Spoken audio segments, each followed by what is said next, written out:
শ্রীকৃষ্ণ অর্জুন সংবাদ গর্ভগীতা।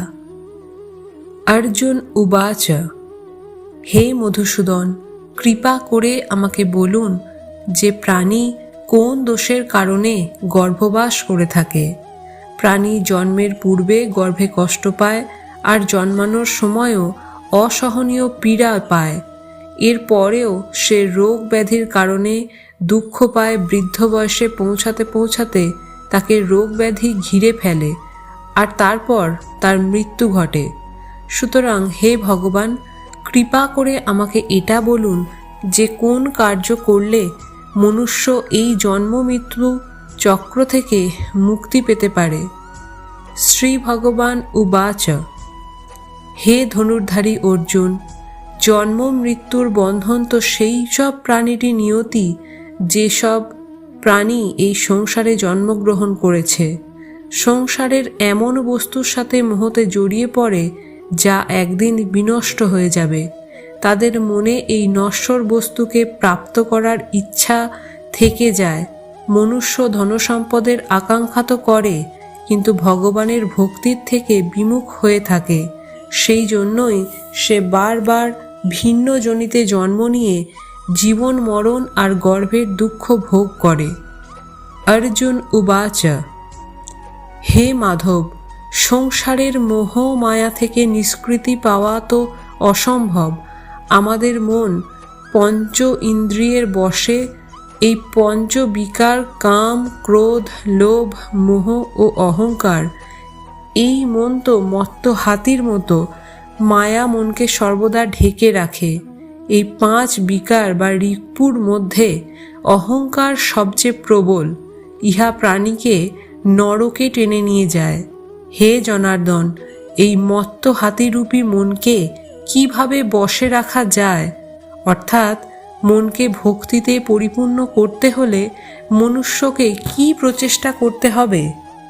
শ্রীকৃষ্ণ উবাচ, হে কৌন্তেয়, যেসব মত্ত হাতিকে বশে রাখার জন্য মহাবট অঙ্কুশকে প্রয়োগ করতে হয়, সেই রকমই মনকে বশে রাখার জন্য জ্ঞানরূপী অঙ্কুশকে প্রয়োগ করতে হয়। ভক্তি এবং জ্ঞান অভ্যাসের দ্বারা আয়ত্ত করা সম্ভব। অহংকার করলে জীবন নরকের ন্যায় হয়ে ওঠে। অর্জুন উবাচ, হে জনার্দন, কিছু মানুষ আপনার প্রতি ভক্তি লাভের জন্য বনে জঙ্গলে ঘুরে বেড়ায়, আর কিছু মানুষ সাংসারিক মোহমায়া ত্যাগ করে বিভিন্ন জায়গায় দিশাহীনভাবে ঘুরে বেড়ায়। সুতরাং হে প্রভু, আপনার ভক্তি কী রূপে পাওয়া সম্ভব তা কিভাবে জানা যাবে, আমি জানতে ইচ্ছে করি। শ্রী ভগবান উবাচ, হে অর্জুন, যে মনুষ্য আমাকে লাভ করার জন্য বনে বনে ভ্রমণ করেন তাকে সন্ন্যাসী বা বৈরাগী বলে জানবে। যারা মাথায় জটা বাঁধে বা শরীরে ভস্ম মাখে তারা আমার দর্শন করতে পারে না, কারণ তাদের মনে ভক্তি বা প্রেম কোনোটাই নেই। তারা অহংকারে ডুবে থাকে বা বৈরাগ্যের অহংকার আমার প্রতি ভক্তি লাভের পথে প্রধান বাধা স্বরূপ। শুদ্ধ মনে যে ব্যক্তি আমার ভক্তি করে, সেই সৎ অভ্যাসেই যে কাম, ক্রোধ, মায়া, লোভ ও অহংকার থেকে মুক্ত, আমি তাকে দর্শন দিয়ে থাকি। অর্জুন উবাচ, হে মধুসূদন, মনুষ্য এই পঞ্চ বিকারের বশবর্তী হয়ে নিজের এই সাংসারিক জীবনকে নষ্ট করে ফেলে। হে মাধব, কোন পাপের কারণে কারোর স্ত্রী অকাল মৃত্যু হয়, কারোর পুত্র মারা যায়, আর কোন পাপের কারণে মানুষ নপুংসক হয়ে যায়, আমি জানতে ইচ্ছে করি। শ্রী ভগবান উবাচ, হে অর্জুন, যে ব্যক্তি ঋণ নিয়ে তা পরিশোধ করে না, সে এই পাপ কার্যের জন্য তার স্ত্রীকে হারায়। যে কারোর বন্ধক নিয়ে তা ফেরত দেয় না, সেই দোষে তার পুত্র মারা যায়। যে ব্যক্তি কাউকে সহায়তা করার প্রতিশ্রুতি দিয়েও সময় মতো তা পালন করে না, সেই ব্যক্তি নপুংসক হয়ে যায়। এই সবগুলিই হল ভয়ঙ্কর পাপ। অর্জুন উবাচ, হে পরমেশ্বর, মনুষ্য কোন পাপের কারণে সবসময় রোগ ভোগ করে, আর কোন পাপের কারণে ভার বহনকারী গাধার জন্মপ্রাপ্ত হয়? স্ত্রী তথা গাধার জন্ম প্রাণী কোন পাপ কর্মের ফলে পেয়ে থাকে? কোন কুকর্মের জন্য সে জঘন্য পশু হয়ে জন্ম নেয়, তা আমাকে কৃপা করে বলুন। শ্রী ভগবান উবাচ, হে ধনুর্ধারী, যে ব্যক্তি নিজের কন্যা সম্প্রদান করেও তার মূল্য বুঝে নেয়, অর্থাৎ যে ব্যক্তি কন্যাকে বিক্রি করে, সে সর্বদাই রোগী হয়ে থাকে। যে ব্যক্তি আবক্ষ ভোজন করে এবং বিষয় বিকারের জন্য মদ্যপান করে, সে গাধার জন্মপ্রাপ্ত হয়।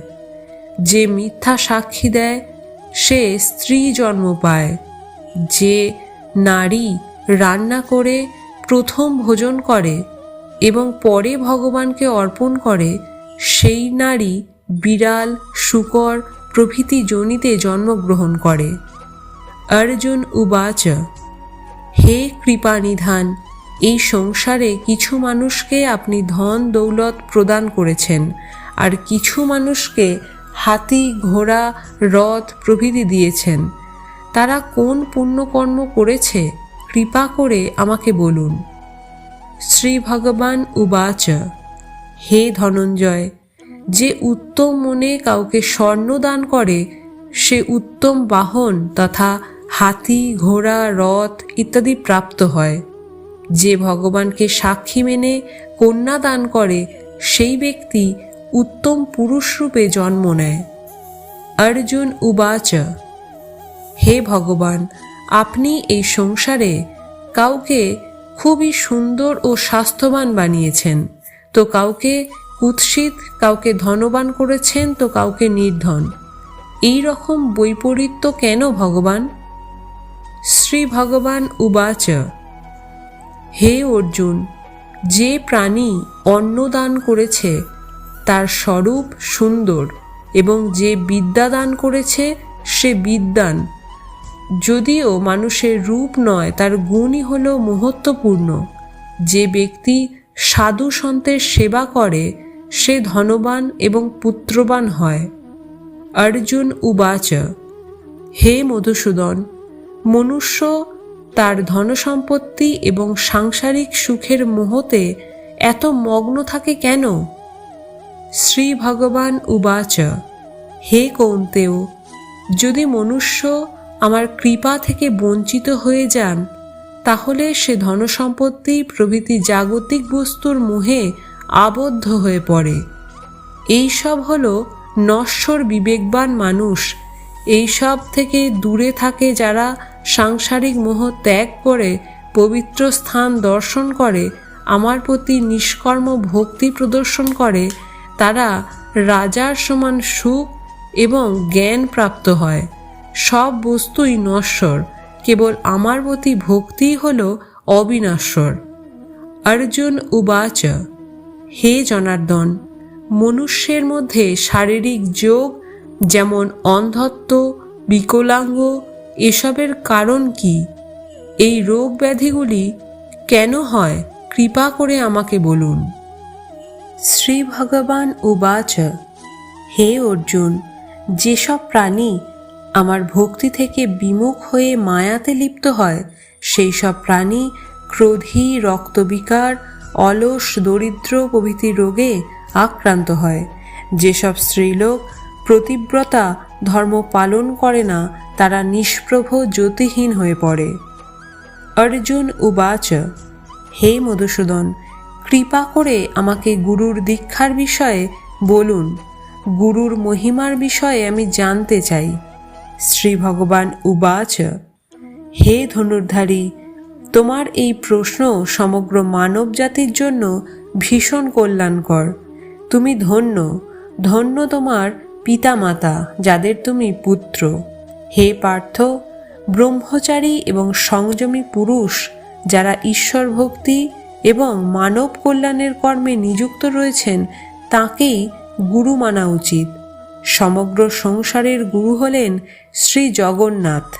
বিদ্যার গুরু শ্রী কাশী ক্ষেত্র, 4 বর্ণের গুরু সন্ন্যাসী। সন্ন্যাসী তাকেই বলে যে সব কিছু ত্যাগ করে আমাদের মনোনিবেশ করেছে, সেই ব্রাহ্মণ জগৎগুরু। প্রকৃত গুরু হলেন তিনি যিনি সমস্ত ইন্দ্রিয় জয় করেছেন, যার দৃষ্টিতে সমগ্র সৃষ্টি ঈশ্বরময় এবং বাহ্য জগৎ সম্পর্কে যে সম্পূর্ণ উদাসীন, এমন গুরু বানাও। যিনি পরমেশ্বরকে জেনেছেন, সেই গুরুদেবের পূজা সব দিক থেকে।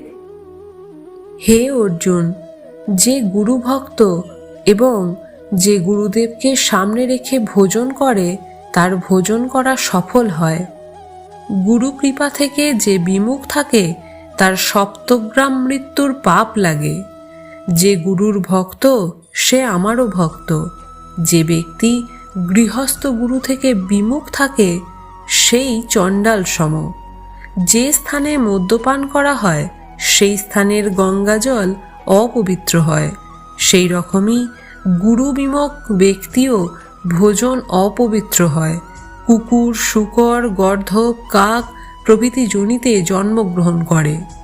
হে কৌন্তেয়, গুরু দীক্ষা ছাড়া প্রাণী উদ্ধার হতে পারে না। গুরু বিনা ব্যক্তি নরকগামী হয়। যে ব্যক্তি গুরুর সেবা করে, সে অশ্বমেধ যজ্ঞের ফল লাভ। হে অর্জুন, যেমন 4 বর্ণের মানুষই আমাকে ভক্তি করার যোগ্য, তেমনি উত্তম আধার শ্রী গুরুর ভক্তি, শ্রদ্ধা ও পূজার যোগ্য। ভগবতী গঙ্গা যেমন নদীর মধ্যে শ্রেষ্ঠ, সমস্ত ব্রতের মধ্যে যেমন একাদশী ব্রত শ্রেষ্ঠ, তেমনি হে অর্জুন, সমস্ত শুভ কর্মের মধ্যে গুরুর সেবা উত্তম। গুরুবরণ ছাড়া ধর্ম করলেও মানুষ পশুজনি প্রাপ্ত হয়ে ফল ভোগ করে, তাকে 84 লক্ষ যোনি ভ্রমণ করতে হয়। যে গুরুর সেবা করে, তার ওপর আমি প্রসন্ন হই। সে 84 লক্ষ যোনি ভ্রমণ করা থেকে মুক্তি পায় এবং জন্মরহিত হয়ে যায়। যে প্রাণী গুরুর সেবা করে না, তাকে 3.5 কোটি বছর ধরে নরক যন্ত্রণা ভোগ করতে হয়।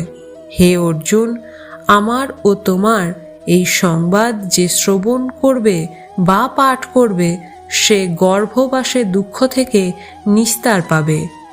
এই জন্য এই পাঠের নাম গর্ভগীতা। ভগবান শ্রীকৃষ্ণের মুখ থেকে অর্জুন এই গীতা শ্রবণ করেছিলেন।